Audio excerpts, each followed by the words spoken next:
In terms of sheer aggression, you can't beat the Titans. They overthrew their parents, Kronos castrating Uranus and basically overthrowing his parents. He dismembered his own dad, right? He'd been given a special sword, and he'd lopped off his member and overthrown his dad, and he didn't want this to happen to him. So he thought the best way to do it would be to, swallow his children.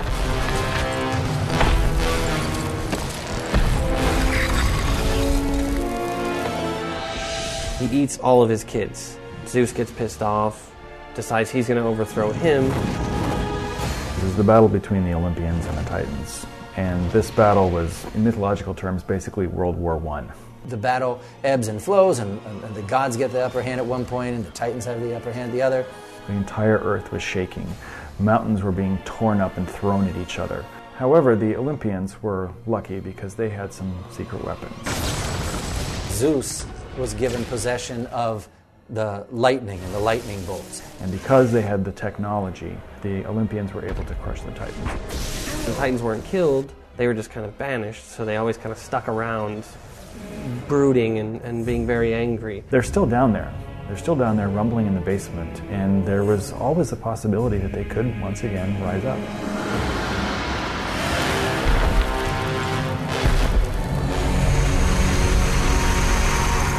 Yes, the Titans are huge. Well, obviously the Titans are, they're massive. They seem to look a little prehistoric. The Titans are actually, physically, a lot of them are bigger than the gods, at least when you go back and look at Greek mythology. Almost like structures and mountains come to life that sort of we felt would give the gods a good run for their money. They seem like the perfect group of allies for Kratos to hook up with and sort of take his beef right to the doorstep of Mount Olympus. Who breaks my chains of torment? I love the moment where Kratos is talking to Atlas, and there's this history that both of them have. Atlas! And the player's able to kind of hit the button while they're interacting, and seeing just a tiny eye. Still the arrogant and foolish warrior. You have not changed. Atlas was a Titan who was charged with holding up the world. He's holding up the flat world, and he almost looks like he's forged into the bottom crust of the earth.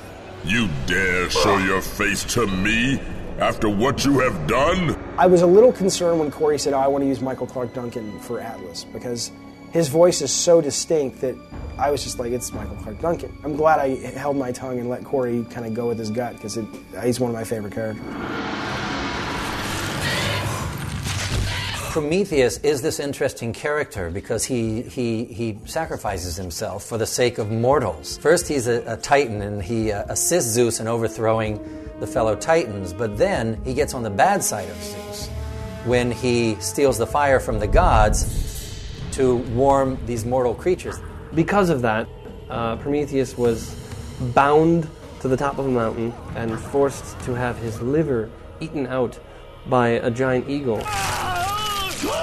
And then every day he would heal, and the eagle would come back and eat his liver out again. It's pretty awesome. The gods were pretty messed up people. It's a great gory image, and it's also a great character revealing moment about Zeus, who sort of put him in this predicament and punished him in this way, because it just shows you what a bastard, the gods are, and specifically Zeus is. Gaia is the earth. She's the quintessential earth goddess, Earth Mother. And she's around from the very earliest phases. She has a fondness for almost all of her children, even the ones that misbehave. I have watched you become a powerful warrior. She sort of got her eye on Kratos and has been watching him kind of all the time. She has a little bit of a future plan for him. Gaia ends up being a pivotal character, and she is also narrating the story of Kratos. And at the end of this whole 3-act adventure that players hopefully will join us on, will realize what it is about Gaia that allows her to, narrate this story. Kratos was destined to bring about change so severe that it would shake the very pillars of Mount Olympus. His death was something that I could not allow.